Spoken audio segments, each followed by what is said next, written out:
Hola, mi nombre es Fabio Talips y te doy la bienvenida a Sabores Particulares.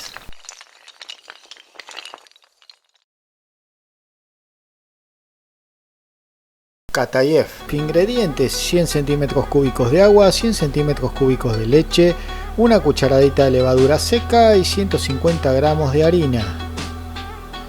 Para el relleno: 300 gramos de nata árabe, 50 gramos de nueces, 50 gramos de azúcar, 30 gramos de almendra, 30 gramos de pistacho, almíbar o miel a gusto.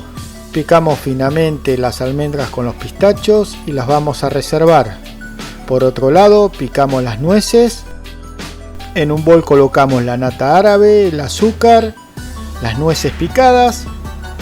Mezclamos bien. Si no saben cómo hacer la nata árabe, aquí arriba les dejo el link. Una vez que integramos todo, reservamos en la heladera.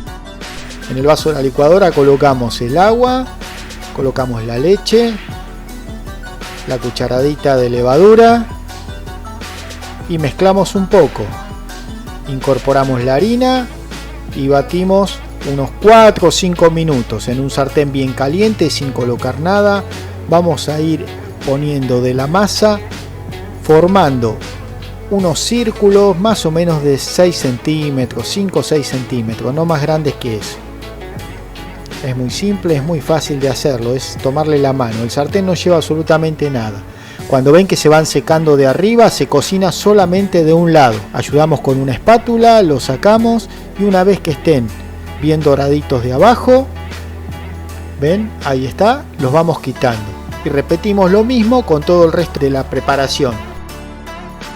Con una cucharada de relleno, es así de simple, lo colocamos en un extremo y cerramos de una parte formando un conito. Presionamos levemente y se va a pegar. La masa es muy tierna, muy suave. Agregamos una cucharadita de almíbar árabe o de miel y le agregamos arriba una cucharadita de las almendras con los pistachos picados. Repetimos lo mismo con todo el resto. Realmente les va a gustar, son muy sabrosos, muy exquisitos y son uno de mis preferidos. A disfrutar de estos Katayev. Si te gustó, dale un like y deja tu comentario debajo. Como siempre digo, no hay que hacer dieta, hay que comer sano.